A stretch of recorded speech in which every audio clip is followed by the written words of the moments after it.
Well, if you thought buying a house couldn't get any worse, prepare yourself. It might get a lot worse real soon.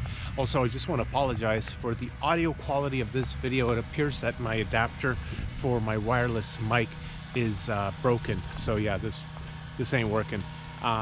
Sorry about that. I'm gonna go buy a new one. So let's talk about why it might actually get a lot worse to buy a house. If you're a buyer or you're thinking about buying, in the next 1 year, 2 years, or anything like that, what is the contributing factor right now to maybe it getting worse? And the main reason is inventory. Now, obviously, we know interest rates and all that, but inventory is the number of homes available for sale.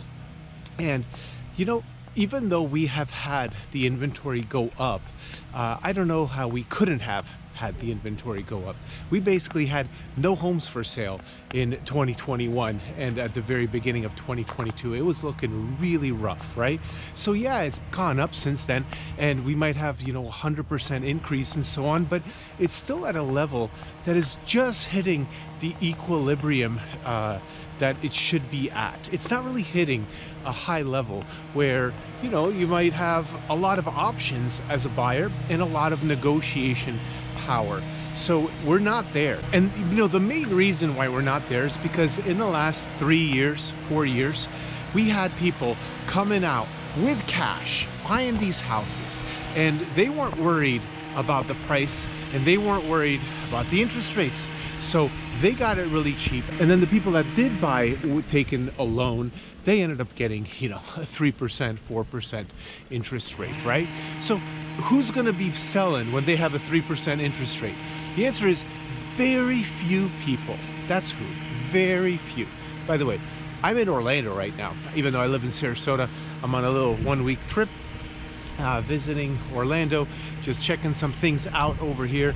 It's a really nice place to be. I've been here many times. I'm not even sure what this park is called behind me, but here I am making a video. So let's kind of get back into the reason why it's going to get worse most likely for you buyers. We are expecting to have at least one rate cut in 2024, right?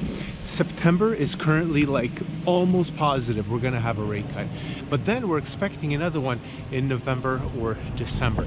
So if that happens, and all signs are pointing to that happening right now, and we are July 1st today, if that happens, then we're not going to have this whole bunch of inventory hit the market. We're just going to have a bunch of people who are sitting on the sidelines make a move, make a decision to go out there and buy something. The general sentiment right now is that the people who own homes are feeling locked in to their current home. They are house locked. That's what they're calling it. And being house locked is not a good thing. This is not a good feeling. There's lots of people that need to move, or there's lots of people that really would love to move. And they're in a position that it's looking like this. If they sell, then they're going to probably make some money because they bought it, prior to prices appreciating. But they're going to have to buy where interest rates are much higher, which is basically going to close to double their payment. That's like me, for example. I'm not going to sell my house and move because my payment's going to double, and it's going to be the kind of equivalent type of house. It's not even going to be a more expensive house because I'm locked in at a 3.25%. And right now, if I was to go get a loan, I'd be closer to a 7% rate. So I'm kind of feeling locked in because I'm not willing to give up the lower payment that I have right now. And this is like the number one reason. But if we have rates drop, there's going to be some people that end up listing their home for sale, right? Not that many, but there will be some. If we drop to the 4% mark, then there's going to be a ton of people willing to move, sell, and kind of move on to the next place, lock it in for another 30-year new fixed rate at 4%, and business will be good. But you as a buyer, someone who's just sitting on the sidelines, may not experience a good thing if that happens, because even though you'll qualify for a lower payment where you'll qualify for a more expensive home, if you don't kind of pull the trigger really quick, what will most likely happen is that inventory that we do have right now, which is already low, it's like you know, it's like teetering at that equilibrium level right now. 6 months of inventory in many places is going to actually disappear really quick, because someone is going to beat you to the punch, right? Someone is going to come out and offer faster, and then the home you wanted will disappear. New homes will hit the market, they will disappear, and we might experience the same type of market sentiment that we had, the craziness that we had a few years ago, and it's not a healthy position for the market. So when you see the rates drop, what you should do is take a stance and make a decision. If you're going to move, do it. If you're not, don't worry about it. Then you don't need to be worrying about all the rates. Not many people will actually sell their home if they can't replace the home with a very similar payment. Now, there is one thing that I haven't talked about that might actually change things, and that's the people who have second homes. You know, here in Florida, like Orlando is an excellent example, and where I live in is an excellent example as well, Sarasota. There are so many people that have their second home in that area and in this area. So those people might actually sell when the prices go up a little bit, you know, because hey, who doesn't love taking profits? You know, no one ever went broke taking profits.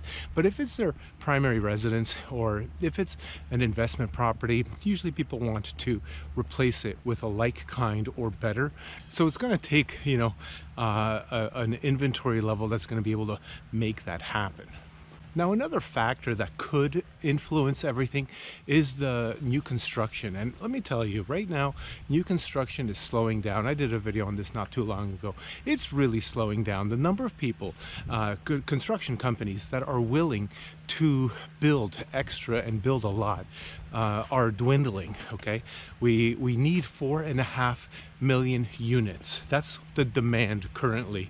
But they're only going to be building about 1.5 million in the next year. So we still have a lagging component. But that brings me to this email that I got, because there's lots of builders offering really good incentives. And take a look at this email right here and the incentive that is being offered by D.R. Horton, which I think is the nation's, you know, they're in the top 5, I believe, in terms of builders.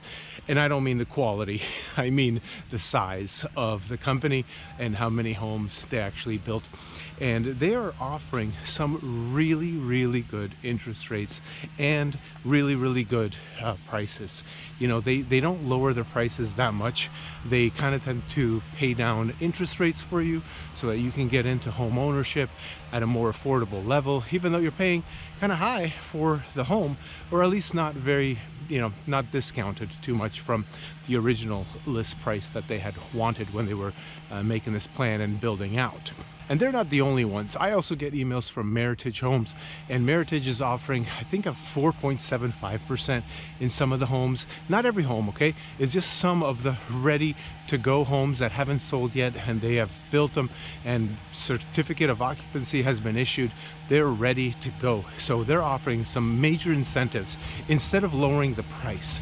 And if you don't know, you know, if you're waiting for the new builders to lower the price, you might actually wait for a long time, because they don't want to do that.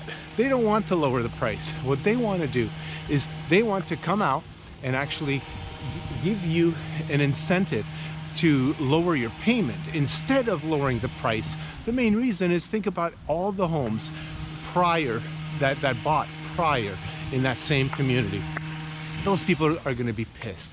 If Meritage Homes drops their prices by 10%, there's going to be all these people that are going to be pissed off that, you know, they paid more for the home, and problems going to rise from that. So instead, they keep the numbers high, but they give you other incentives. Sometimes it's upgrades. Most of the time right now, it's a lower interest rate, because that's kind of what's demanded by the people, by the buyers out there. They just want to have a locked-in low rate. So the big builders have an upper hand over all the resellers out there. The upper hand is they buy a mortgage package of you know, let's just say 200 mortgages, and they pay a giant lump sum at the beginning of the construction so that they can lock in a very low rate. And apparently Meritage has done that.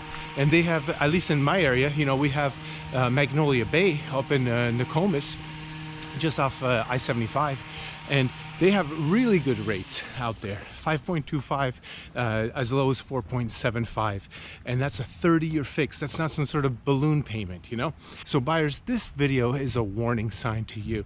Okay, we might have some more pain in there for you because the inventory is not rising as fast as it should in order for those prices to drop. So pay attention every month. Start tracking, start looking at what the headlines are saying in terms of the number of homes for sale, and all you have to look at is not the percentage increase. You have to look at the actual number of months of inventory. That's all that matters. We're currently at about 6. Once we hit about 12, that's when it's a good time to buy.